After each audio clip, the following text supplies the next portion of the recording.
Today's webinar is all around NPS reporting, what needs to be in your reporting, and what makes sense to make it valuable for the organization. What you'll find about today's webinar is also that the approaches and techniques we talk about are relevant to lots of different customer feedback processes, not just NPS. So you'll find work for CSAT, and the same approaches will work for different styles of customer feedback metrics. Today's high-level agenda is quite straightforward. We really have two areas that we want to talk about. The first area is all about the high-level issues that you need to understand in the business. There are some areas and some ideas that are really important to understand in how we're going to approach the reporting process, and that's what we'll talk about in those areas. The second part is we'll actually dive into the 9 critical NPS reporting elements. These are the elements that you really need to understand, and these are the main meat of the conversation that we'll have today. First off, I just wanted to introduce Genro. We've been around since around 2001, so about 15 years now. We've helped a wide range of organizations in that time, from B2B to B2C organizations in lots of different industries. And our focus has really been around customer feedback, customer loyalty management, net promoter score, and customer experience management. So we're a consultancy that have been helping organizations for quite some time in this space. A little bit of an introduction to myself. My name's Adam Ramshire. I'm the founder and owner of Genro. I've spent the last 15 years helping organizations understand their customers and helping them to change and drive their business to better support customers and have better experiences. So my focus and my experience is mostly around customer feedback, net promoter score, customer experience management, and also quality systems and processes. My customers have included both B2B and B2C organizations, and they've also included small companies and large global organizations. So I have an understanding of both styles of organization. Also, from an industry perspective, a lot of different organizations I've worked with, from engineering to software to finance to technology, banking. So a large range of different industries. And the ideas that we talk about here and that we'll talk about in this webinar today are relevant to all those different industries. Lastly, I'd like to share as much information around Net Promoter Score and customer feedback and execution as I can, and all of that information goes up onto our blog. So there's about 250 blog posts up there that I've written over the years, and you can read them, and there's a lot of detailed information, and in fact I'll send you across to some of those blog posts today because they have some great detailed information. So let's just start out about and understand exactly what this NPS report is going to be for. What's the goal of our NPS report? There's really a couple of areas that are important. The first one is charting the course. So of course we're going to report on Net Promoter Score. We're going to report on what the number is. But the most important thing about reporting on what that number is actually reporting on it in such a way as you can either identify whether to take action or whether to not take action. So it's just as important to identify when the score has changed in an insignificant way or a not real change, a statistically insignificant way, as it is to identify when a real change has occurred in the score. So we'll talk about that a little bit.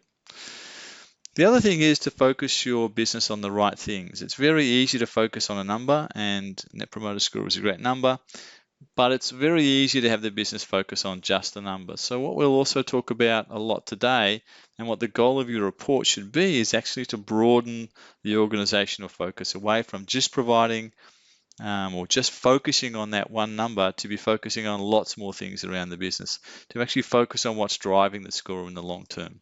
So they're the two big goals here. Identify when you want to make a change, or when you're identifying when there is a real change or whether there is not a real change, and that's a really important difference, and then focusing on the real things. So there are some really high-level issues to understand, and this is the first area of the webinar that we'll talk about. So the first really important thing to know or to understand or to be aware of is that NPS is sample data and not exact, so you'll need to do some statistics. So what's really important to understand is that revenue and cost and employee numbers, these are all hard numbers in your organization. You can count every dollar of revenue, you can count every dollar of cost, you can count how many offices there are, you can count how many orders have been tracked, you can count all these numbers exactly. So you can report on these numbers as one number and as exact numbers. So that's really a characteristic of those sorts of numbers. What's different about NPS is that NPS is a sample number. So it's very unlikely that you'll have a 100% response rate for any of your surveys. So what comes back out of that, and what you need to understand from that, is that the number that you have, the number that at the end of the day is written down as your NPS score, is really just an approximation of what the NPS score is for the whole population of all of your customers. And I liken it to catching some fish and using them to make predictions on all of the other fish in the lake. So if you've landed some fish, look at them, size them, you can make some predictions, but you can't know exactly what the whole lake of fish looks like. So we need to do some stats, and we need to be aware that this number, although we write it down quite a lot as one number, is actually a range or an approximation or an estimate, however you want to talk about it, of the actual Net Promoter Score for the whole business. So that's a really important thing to understand as you go forward. The second thing to understand is that the score, focusing on the score is very, very easy because it's a number and you can chart it, and people want to talk about the score.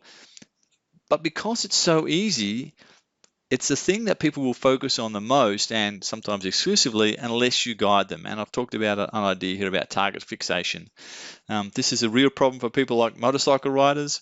So this target fixation is where people, human beings, get focused on a particular thing or a particular target and then actually don't divert from that target until they run into it. And it's a problem for motorcycle riders because, you know, they focus on the lamppost and then they run into the lamppost rather than focusing to the side of the lamppost and riding around it. It's a key issue for motorcyclists.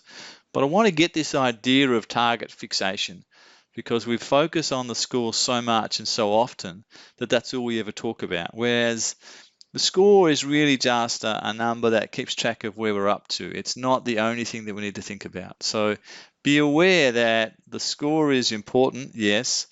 It's much more important to tell people what to do with the score and understand the score and how to change the score than it is necessarily just the score. So just be aware of that. The next thing, and a question that we get an enormous amount in our business, is that customers will come to us and say, well, we've got this response, and here's a typical example. I love company X, but I make it a policy never to recommend insurance companies. So what a lot of people will say to ask or ask us is, well, this score seems wrong. Maybe we should just change the score. Maybe we should change it to another number, change it to something else, because clearly the customer's made a mistake, or it's not relevant, or somehow this particular response from this customer should be taken out of the survey. So what I want to do is I want to do a quick audience poll to just ask what people would do with this number themselves. So here are the questions. How would you change the score? Would you change that score to a 10? Would you change it to an 8?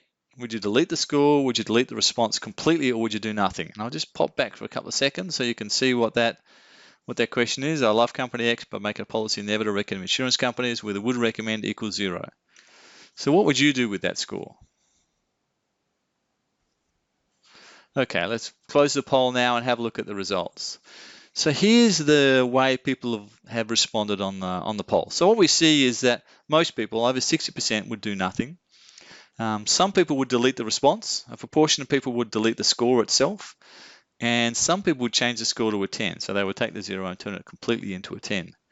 But what we have here is a bit, I guess, a bit under 40%, maybe 35% of people would actually do nothing. The other 35% would actually try and change that score. Okay, interesting. Let's go to a different version of the same sort of question. So here we have another style of question, or another question, or another response, sorry, that's come back. Your local office is really terrible at calling me back, but given a would recommend of 10, which kind of seems counterintuitive. It doesn't seem like it should be right. So maybe we should change this score as well. So let's do the same thing here. So quick audience poll. So how would you change the score? Would you change the score to a 0? Would you change the score to a 6? Would you delete the score, delete the response, or do nothing? So we'll just hold off a sec while people respond. So here are the responses from this answer, and this is also very interesting. A lot more people here, now up over 80%, maybe 85% of people, would do nothing.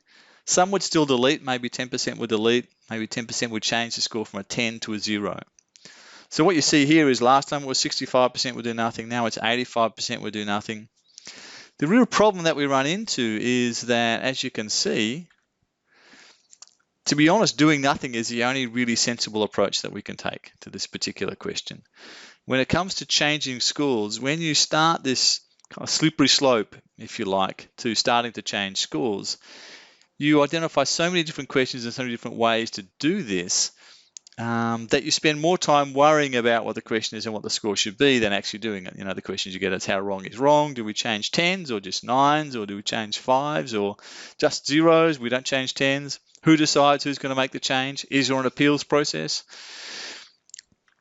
There are just so many questions that the organization builds up that the thing is you actually spend all of your time arguing and not doing. So this is kind of like the target fixation I talked about earlier. You know, these questions we just focus on these questions. We talk about the questions all the time. We talk about how the score should change. We spend less of our time actually doing something with the information. And besides, all of this is kind of academic because the absolute NPS means nothing. So the way the NPS process works, relative NPS is much, much more important to you than any sort of absolute number. And so long as the sampling process is consistent, so long as you don't change how you actually collect the data, so long as the survey stays the same, so long as the audience stays the same, this relative change will not change. The number of people that will give you 10s for those sorts of questions or 0s and to be confused or give answers that you think are wrong will stay pretty much consistent. So it actually doesn't make any difference at all to the actual changing of the business or the driving of the score. So our recommendation would always be don't make any changes, just run with what you already have and don't change the scores at all. The next question we'll talk about is integrating top-down and bottom-up scores.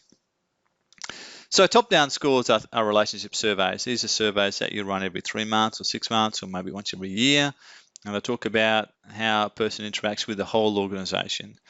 On the other hand, transactional NPS is this bottom-up idea where we talk to customers after an individual transaction that they may have been through with us. There's often an urge or a question from customers to say, well, how do I integrate these two scores? How do I integrate the bottom-up and the top-down? And the really simple answer is you can't. The scores are done in different ways. They're measuring slightly different things. They're just not relevant to try and push the two together. There's no point trying to average them. There's no point trying to compare them in any way. The only real approach you can take is actually to report them separately, to report a relationship number and a transactional number for the business. So when you have these top-down and bottom-up scores, just don't try and integrate them together. Just report them separately.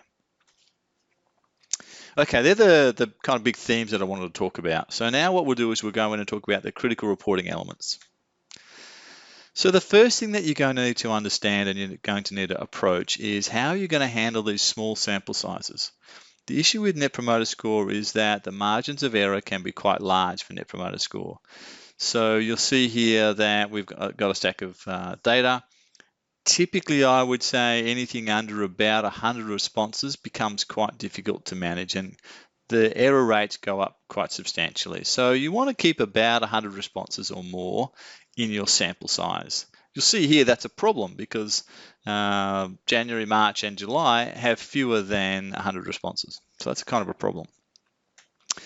Now, even if you have large sample sizes, even if you may have thousands of responses you get a month or a week, or even a year, the issue that you'll find is that as you segment and sub-segment those responses down, the size of the segment, and you'll see what we're talking about here, Texas, just a smaller and smaller segment, at some point you're going to run into this small sample size issue. You're going to run into having just too few responses. So you do need some way to analyze and use these small sample sizes. And there's really a couple of kind of good approaches to doing this. The first one is to use rolling values. So this is the idea of rather than just looking at January, looking at a rolling 3 months to January. So add up the promoters from January, February, March and report them in March as rolling 3 months. This works quite well because you can grow the sample size that you've got. You can see our sample sizes are now double or triple what they were in the last slide or in the top level there.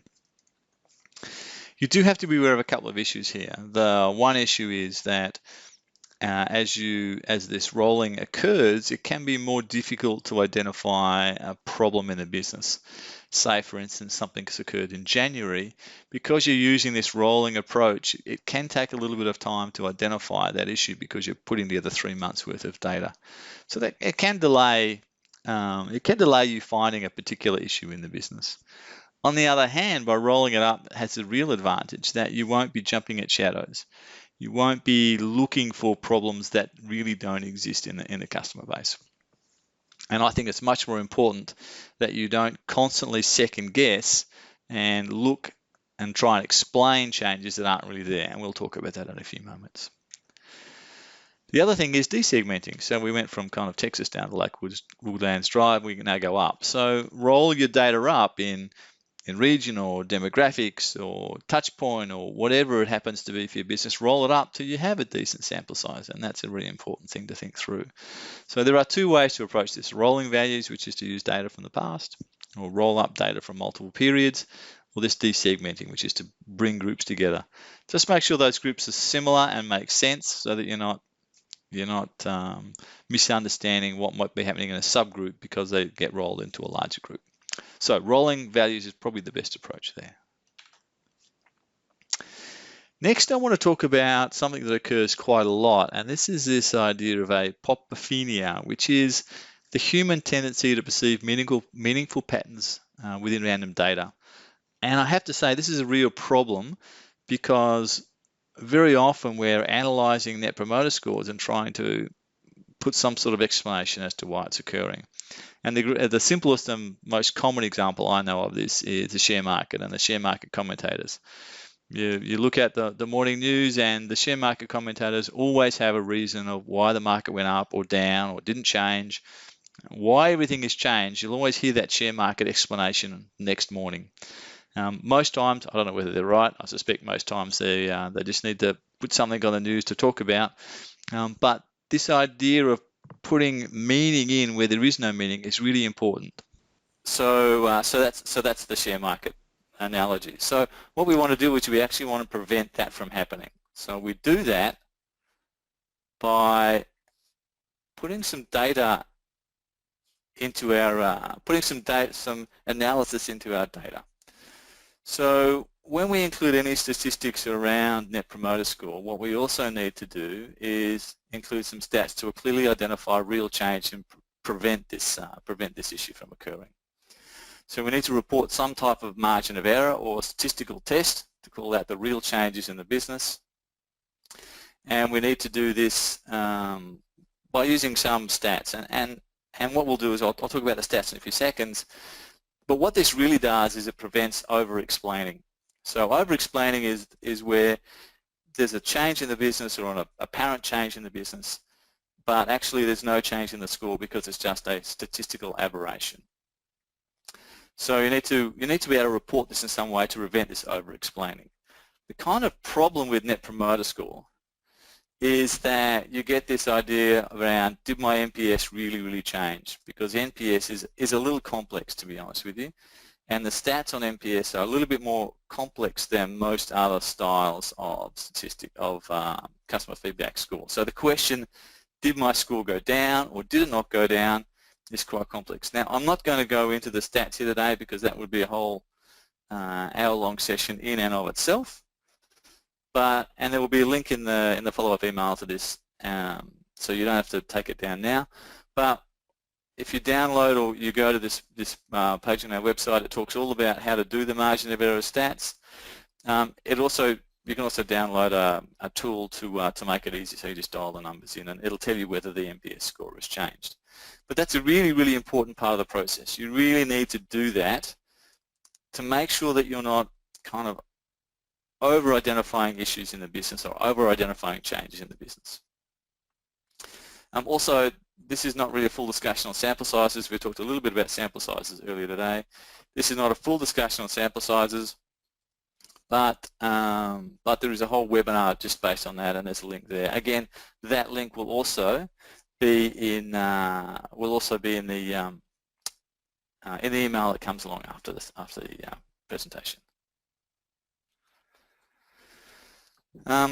So I now have a question about goaling frontline staff, and we get talked about this a lot. So I'm just going to open up a quick poll on how you goal frontline staff with respect to NPS. So here are the questions. So do you link personal NPS to remuneration? Do you link team NPS, company NPS? Do you not link NPS to remuneration?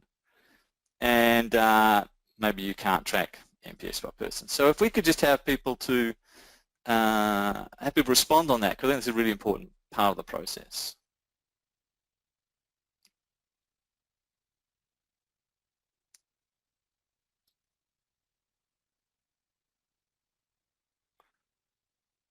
Okay, I'll just go a couple more seconds, a couple more votes coming in. Again, really interesting. Really interesting. Okay. So let's have a look at those responses. And actually, I think, so we've got some people that can't track NPS per person. That's cool.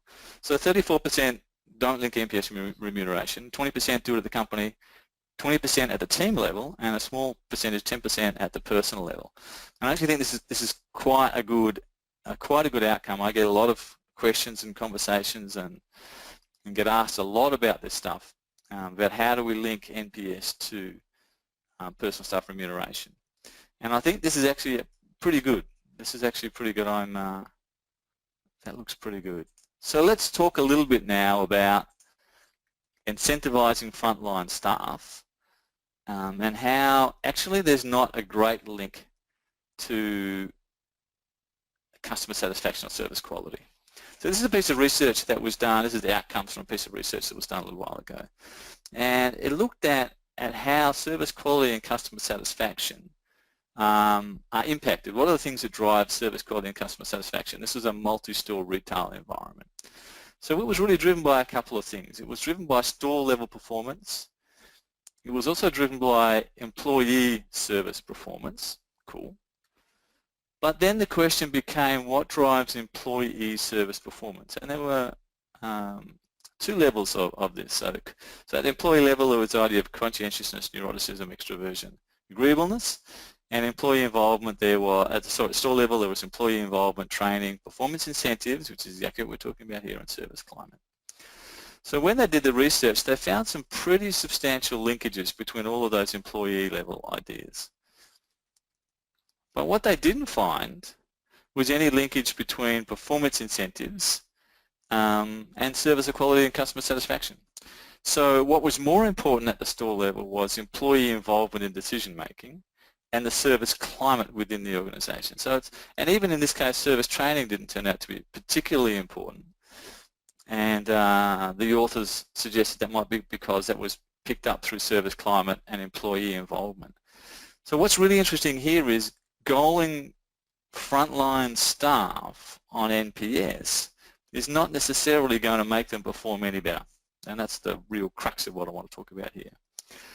I'd probably even roll it up to the team level, at the team level as well. So incentivizing staff doesn't necessarily drive service quality. What drives service quality is things like employee involvement, service climate, tools and systems and processes are making it easy for employees to be successful.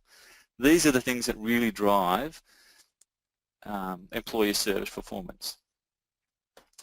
The other thing, so incentivizing NPS doesn't necessarily drive customer service or customer satisfaction. What it does drive, and there's no doubt about this at all, and I'm sure everyone on this call has had an example of where they've been score-begged by an organization, and here's a classic example. So what everybody has occurred is that because the organization is target-focused, and we talked about this, target stuff earlier, we've now, and staff are now focused on it, we've now got staff asking respondents to provide a good score on surveys. This is caused by all this emphasis on score, and I would say it devalues by about 100% any feedback you do receive. You're never sure what the actual score is. Was the customer happy, or did the customer just put a 9 or a 10 so they didn't get a callback, or whatever it is? So these are really important ideas about the service performance piece. So putting too much focus on Net Promoter Score as a score doesn't necessarily work that well. And in fact, I would say it devalues the whole process. So as an antidote, if you like, rather than track NPS scores at the front line and probably even the team level, you might want to consider focusing on response rates. And there are really good reasons why response rate is so good. Staff can impact response rate. Like if we've seen earlier that staff can't necessarily impact on Net Promoter Score customer service if they don't have the tools and things like that, and that NPS doesn't drive them to do that. Incentives doesn't drive them to do that anyway. But they can impact on response rate. They can do you might receive a survey, please respond, we're really keen to hear what you say back. That little tiny piece of interaction with the customer can really lift response rates. And the cool thing about that is actually, if your goal is to collect as much feedback as possible, that's exactly what you're doing now. You are collecting a whole stack of extra feedback that you would never have gotten, and that feedback is much more valuable. So while you will be reporting on Net Promoter Score in your report, of course, because that's what you would expect to do, I would also urge you very much to report on response rate in your report as well. And if you're going to track and focus frontline staff, and this is kind of a bit beside the point, but if you're going to track frontline staff, focus them more on response rate. So at a team level or store level or a personal level, say, actually, one of your goals is response rate. We don't care what customers say. We just want to know we just want you to help build up the response rate. That's a really important point, I think. So that's all about, that's number 3, tracking response rates to reduce score begging. So the next one is about reporting and how often you should report. So the next element of reporting is the timeline, if you like, on the reporting. So we've done some research over the years and identified that organizations are more successful, and this is strictly an empirical process. There's no kind of psychological theory in this. It's just what we know works for organizations. If organizations report, and they report at least monthly, maybe more often, but at least monthly around customer feedback, then the organization will be more successful, significantly more successful than if they don't report monthly. So this is a really important point. So this goes to actually some of how you might build your program, rather than having a couple of big survey processes once or twice a year. Try and focus on doing a little bit every month. That ability to get feedback from feedback from customers, and deliver that to staff on a monthly basis is really an important driver. It just highlights and brings up, I think, the importance of that information through the organization. So that's why it's so important, because we know that reporting in this monthly way will drive just more success in the program. So I would say absolutely report monthly at least. This is something that often gets left out of reporting that I also think is very, very important. And it's very important because it identifies how people can make a difference. So reporting the score is all very nice, but what's missing in the score reporting is if you don't have some driver importance reporting as well. So this is really talking about giving staff an understanding of how they can improve the score. So if you don't report on drivers, and identifying drivers is probably like a 4-webinar series, I think it's quite a big task, but make sure that you are identifying drivers and that you put them into the report as well, and put the driver input. This one's also got driver importance, so people can see exactly how important different areas of the business are, or different areas of the drivers are. Make sure you put this in, and make sure that it's well understood, and that people can understand how they can make changes. And I think this is really important because actually, as I say earlier, it's all about letting people know how they can make a difference. If people don't know how they make a difference, then they're not connected to the feedback that you're getting. The other thing I would say is that, and I've seen driver analyses with 50 different drivers.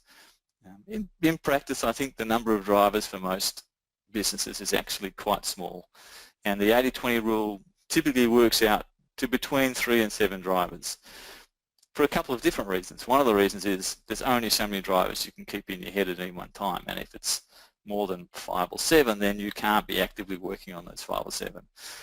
Much better to be working on 3 or 4, or 5 or 6 that the business can actually make change on. So rather than trying to track 15 or 20 different low importance drivers, track the 4 or 5 or 6 or 7 that are actually important to the business every day. And then people can focus on those and improve those, and it just becomes easier. It's just impossible for any person or organization to focus on too many things at once. So make sure you report on your score drivers in your NPS report. Make sure it's a part of the process. Yeah, there's a couple of questions coming in that I'll talk about at the end. So service recovery. So service recovery is a really important part of the Net Promoter process. It's important from cultural change perspective. It's important from just keeping customers. Customers are delighted to hear back that their survey hasn't gone into a kind of a wilderness, that actually somebody's read the survey and done something about it. So the follow-up process is enormously important for customers. So this service recovery and also Customer Gauge, which is a Net Promoter Score software system, has done some research and looked at all of their customers, and they've identified that organisations that do service recovery in an efficient and effective way generate 11 points of NPS improvement. Now, that's an average across all organisations, but that's a pretty substantial stack of NPS to get just for following up customers. What you also get out of following up customers is you get sales, because customers, when you talk to them, say, oh, actually now you've turned me around, I'd like to buy some more stuff from you. They make staff feel like the process is real and part of the business, so they're much more engaged. There's a whole bunch of stuff that service recovery does, but number one, it generates NPS improvement, and quite quickly if you do it effectively. So the next thing your NPS report should have in it is a report on service recovery. So you should be reporting on all areas of service recovery. So there's a couple of items here. So we're talking about number of cases. How many new cases have opened up? So what constitutes a new case just depends on the organisation. So you might say, well, we're going to have all 0 to 2s open a support case, and we're going to do something with the 0s to 2s, or 0 to 5s, or 0 to 6s. Whatever it is, track that number of cases, new cases opened every month. And that's a really important stat to track. The second thing to track is the time to close, and you actually might want to track two things here. You don't want to report too many numbers, but you might also want to track time to act. And so we know of organisations that have got 2-hour service level agreements within their organisation, so that if a customer provides a low score, there is a requirement within that organisation to get back to that customer within 2 hours and commence the fixing process. So that's pretty aggressive to do that in 2 hours, but it's a pretty good target to have, and also their customers love it. Quite simply, their customers really love that feedback they get, and it lifts Net Promoter Score. So here I would say focus on service recovery, and also report on it as an important thing. And this top 95%, there's a lot of service reporting ideas out there, and this kind of top 95% is pretty good, because there's always going to be 5% that are going to take too long to close, or are going to mess up the stats and make it look incorrect. So report on service recovery. Make sure in your NPS report you're also reporting on service recovery, because it's a really important part of the process. Now I want to talk a little bit about seasonality. So we've been doing this NPS thing for quite some time, and what we see is a lot of seasonality in data. And this is where, just to explain for anybody who's not aware of seasonality is all about how scores can change through the year. And I'll give a really simple example. If you run a business that has accountants as your customers, say, and at the end of the financial year, that business is going to come under a lot of pressure from accountants who want service as the year comes to an end. So unless you can easily scale your workforce, your support workforce, the scores are going to get a little bit lower as your response times blow out a little bit, as the business doesn't react as well to that customer load as they do at normal times. so your scores are going to fall off. Now, this seasonality is actually very, very common. We see it in many, many sorts of businesses. And the problem is the seasonality can really mess with your ability to interpret the data. So you really should take seasonality into account. So here's some data. Just looks kind of not very interesting. Some peaks and some troughs. That's, you know, what we do. We might want to go and look at all those peaks. But the first thing we need to do is say, well, actually, how is this score changing over time, or how is this data changing over time? And you'll see there's a bit of a trend. It's a good trend. It's an uptrend. So that's, everybody should be happy with that. So the score's going up. So when you deal with seasonality, you have to first say, well, is there a trend in the data? And if there is a trend in the data, how do we pull that trend out before we start? So we can do some maths. Again, I'm not going to go into the detail of the maths here. That takes a little bit of time. I'm happy to talk about that offline. But one of the things we can do is just do a seasonal adjustment, and the maths isn't particularly challenging. It's just a little bit complex, not complex, but just a bit long-winded, that's all. But once you get it up and running, it's actually quite easy to manage. So what you'll see here is the blue line is the actual NPS, and the yellow line or the orange line is actually the seasonally adjusted score.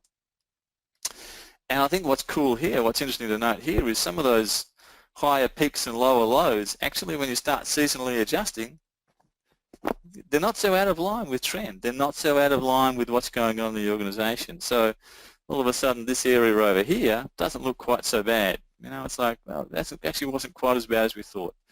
And that's because you need to adjust this seasonally. So that's the first thing you need to do.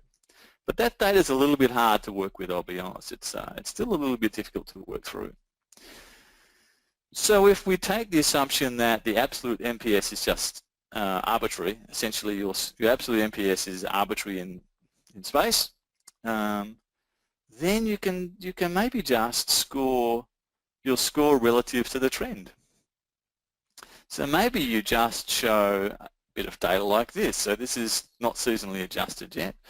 So you have high and low, you have kind of some break point through, you know, you've done your maths and you say, well, plus this and minus that. That gives me the point at which it's kind of gone beyond what a real change should look like.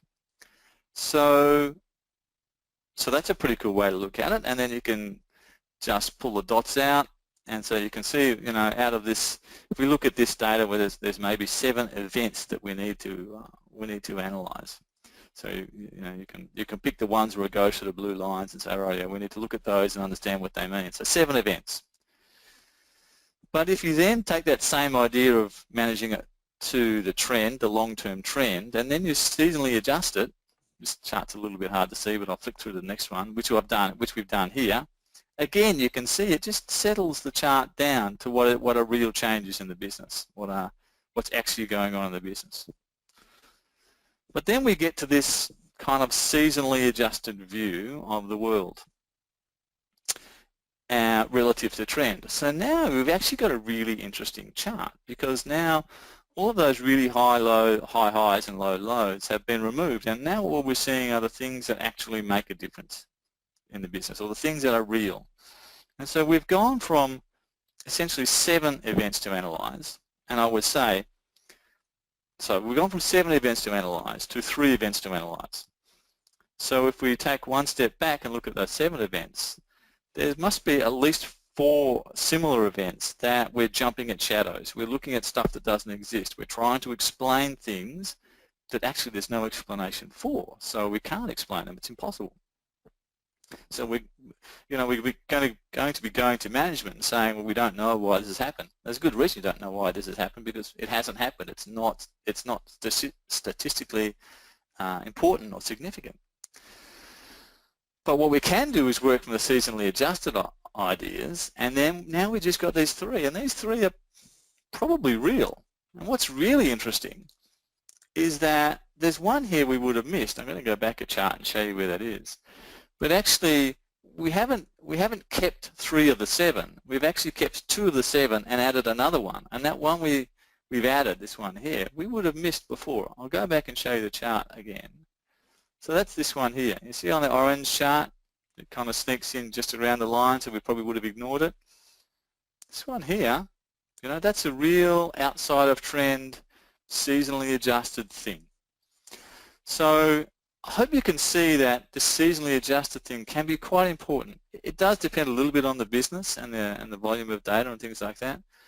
But for most businesses that we've come across, there is some seasonality at some way in the business. So be really aware of that seasonality adjustment, because it's really important.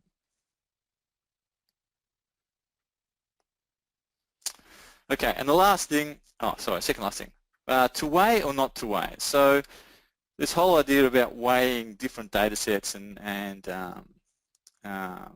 you know, if we have a B2B business, we have decision makers and end users, but there's lots more end users than decision makers.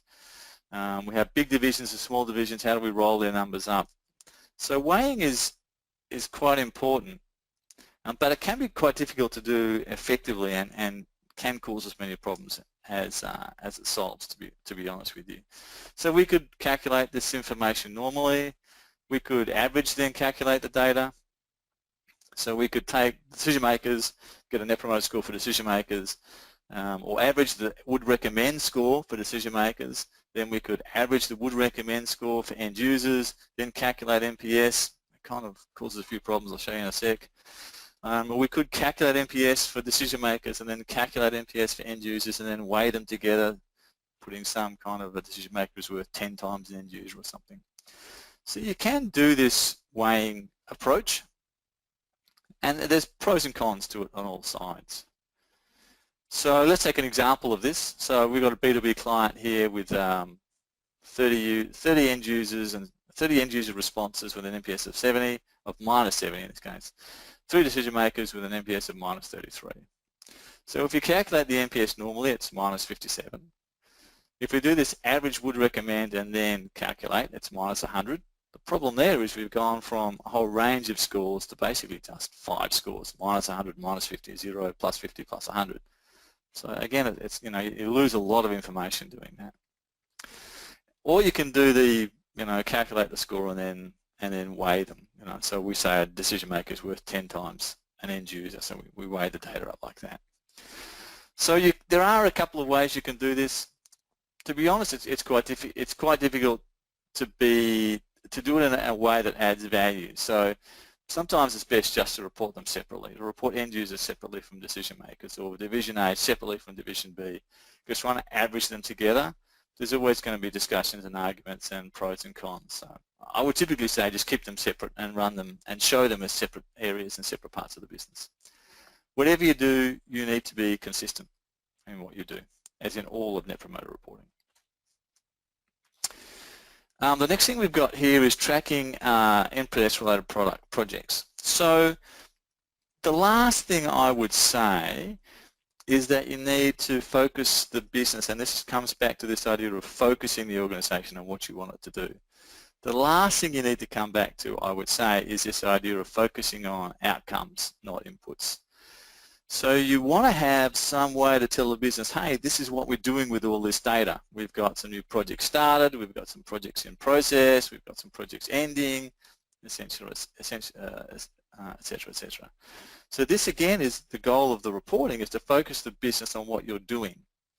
And I think when I show you the kind of a sample or a template report in a couple of seconds, you'll see that the score is a very small part of the overall process, and what's really important is the things that we're doing and the understanding that we're delivering from this Net Promoter Score process. So here I would say focus the business on the projects. Now they might be small or large, or they might be teams, you know, have some way to say, well, this is what the organization is doing with the information in a consistent and easy to understand way. And I think that's a really important process, because this is the outcome, after all, that you're trying to get to, is changing the business. So what I want to do now is I just want to show, and this is a template only of an NPS report, and you'll get this in the follow-up email that comes out after the webinar. The goal here is to just show you the sorts of things that you can put in. Now you might want to change the colors or the layout or the format, but the basic ideas are pretty solid here. So you can see that we track NPS because it's a Net Promoter Program update. You see it says monthly because we talked about monthly a few minutes ago. and how the score changes, you'll see that there's actually a significant change kind of highlighter here. Actually, I've got, that should say N, not Y.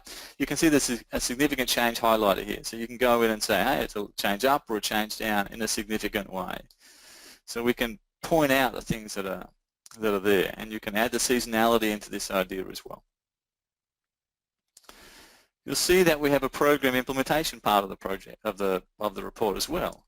It talks about the projects that were open at the start of the month, the new projects, projects closed, projects at the end of the month. So this again gives an idea of what's going on in the business. You'll see service recovery is in here as well. So number of cases, time to close, percentage. And you can put, if you want to put higher limits or goals, those sorts of things, you can absolutely do all that stuff, and you can make this more and more sophisticated in the reporting. And then the last thing we talk about is driver importance. So we get to that driver idea. But what I'm really hoping you see out of this is, yes, this is a Net Promoter Report, and here's the score. The score is essentially one line in the entire report. All the other things that are actually, I would say, more important than the score, things like the projects that you're doing, the response rate, all those sorts of areas actually get a lot more say. And I think if you add this other detail into your reports, then it will detract from that target fixation that everybody has around the score, around the score, around the score. If you only did one thing, I would put the significant change bars on there, because management will react to changes, and you have to be able to tell them what a real change is and what a non-real change is. Otherwise, you'll spend your entire time explaining things. Typically, you'll be explaining things that aren't changes. Like we just saw earlier with the seasonality adjustment, that out of the 7 things, only 2 were real changes. That's a lot of time spent explaining something that's not wrong and that's not different. So that's a really important part of the process.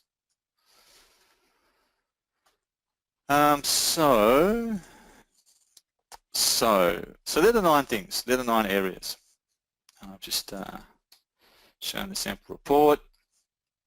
So what we've covered today are some high-level issues. So NPS is sampled and not exact, so you need to do some stats. I'm sorry, but just a fact of life. Focusing on the score is not very useful, but it is easy, so give people other things to look at. Some scores just seem wrong, so maybe you should change them. I'm really glad to see so many people not changing them, and just don't change them. It'll save you a lot of time. There'll be some arguments when you first start the process, but just put a policy in not to change anything. Integrating top-down and bottom-up, you can't. Now the 9 elements. You need an approach to handle small sample sizes, and we talked about that at the rolling idea.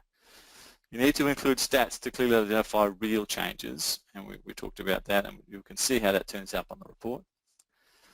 Track response rates to reduce score begging, so focus frontline staff on response rates and focus the organisation on response rates, not necessarily on the score, especially the frontline.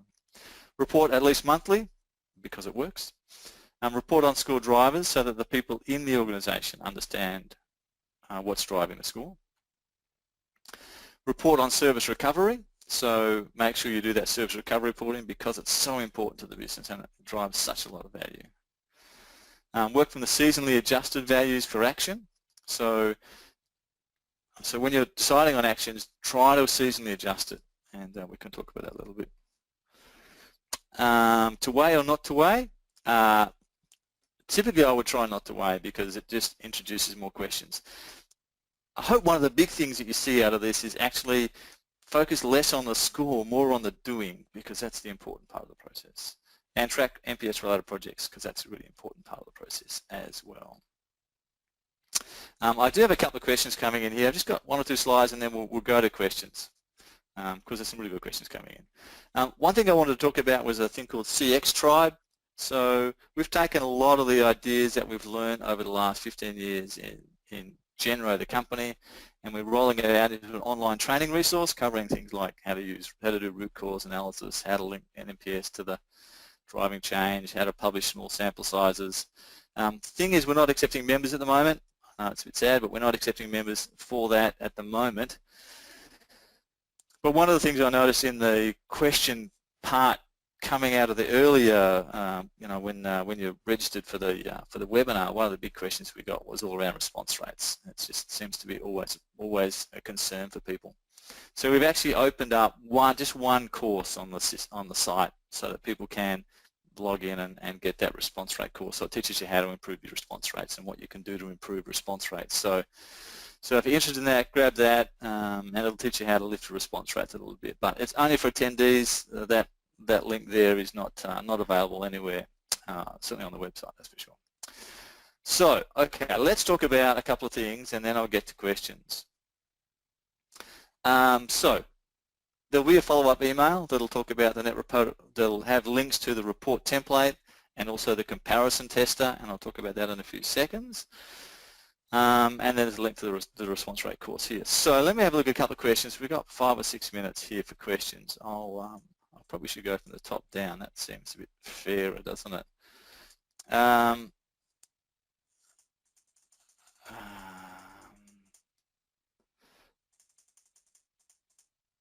Is the webinar being recorded? Yes, it's being recorded, so that'll come through.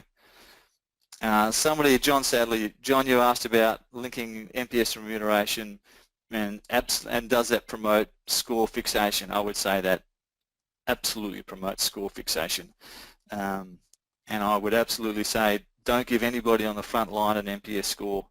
I would say don't even give at the team level an NPS score. You have to give NPS score goals to people who are in a position to make changes to the system. And a frontline person can be as nice as they like. I would argue your responsibility is to hire frontline people that have the right personality to be frontline staff. So that's your job in the first place. But linking it to, but they don't have the ability to make change in the business. They can't change policy typically. They can't change the business systems you're using, all those sorts of things. So linking it to remuneration just doesn't work. Link frontline staff to response rate, much better that way. Okay, so there's a question here from Marcio around is there a preset formula to calculate drivers? No, there isn't a preset formula to calculate drivers, unfortunately. That's quite a complex task, not something that we could handle in this webinar or probably even a 2 or 3 webinar series. But it is, we are working on pulling together a process for people that they can kind of digest easily. But essentially you need to analyze the data. It's actually just hard work. People misunderstand sometimes and they think that finding the drivers is just running a formula and get the drivers and that's easy. It's not quite that easy, but it is the most important thing you can do probably, I think. How do you calculate significant change? Again, that's quite a complex conversation and I don't think it's something that works well in a webinar. The blog post I've linked to, and you'll get a link to this NPS comparison tester, will give you a downloadable Excel tool that allows you to do that. It's really quite, you just plug the numbers in and it tells you has it changed or has it not changed. Score drivers. I'm not sure, Jenna, exactly what you want me to talk about on the score driver side, but the drivers are the things in the business that the business can change that will lift the score. Typically in most businesses, things like responsiveness and do what you say you will do are great score drivers. They're the things that you tell people if you do that, the score will go up. Vincent asks about not comparing top down and bottom up. Yeah, actually Vincent says when you say you can't compare top down and bottom up scores, do you mean we can't try to correlate NPS scores with sales increase or other company measures?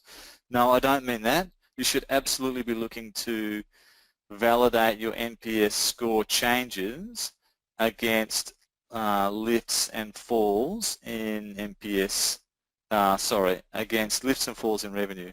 Most of our customers have been able to link NPS score changes to revenue or profitability in some particular way, or in some way that's relevant to their business, or it might be retention rates or whatever.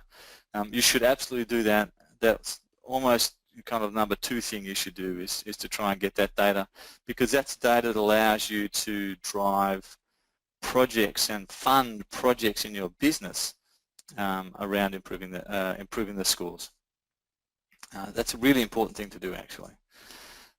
There's one or two other questions. Hang about, we just got one here. Too many folks score 5 because they feel neither one way or the other. Why not mark the scale at 7? So, Del, you've asked a question there about why detractors are 0 to 6s and neutrals are 7s and 8s and promoters are 9s and 10s. That set 0, 6, 7 to 8, 9 and 10 is an empirical calculation that was done in the development of the Net Promoter Score process. So what they identified was that whilst it may seem that a 5 is neutral, actually a 5 doesn't add value to your business, and actually 7 or 8 is more neutral. So that's an empirically based idea, and it just kind of lies at the very heart of Net Promoter Score and how the process works. So no point kind of worrying, I guess, about that. And as I said earlier, the score is not the absolute score doesn't matter. It's the relative change in score that should be important for you. So don't worry too much about that, because it's just the way the system works, and we know it works reliably. So just one more question here that talks about performing seasonality calculations. I didn't go into it in detail. Around how exactly you do the seasonality calculations. They aren't particularly complex. I'll probably write them up in a public forum sometime in the near future, because there are lots of different ways you can do it, and I think there's some simpler ways that are really effective and some less simple ways that just take a little bit longer to do. So I'll probably write that up at a later date, but they aren't that complex, just a little bit long-winded sometimes, that's all. So we are really at the top of the hour. Thank you everybody for attending. I really enjoyed presenting today. I hope you've found something of use.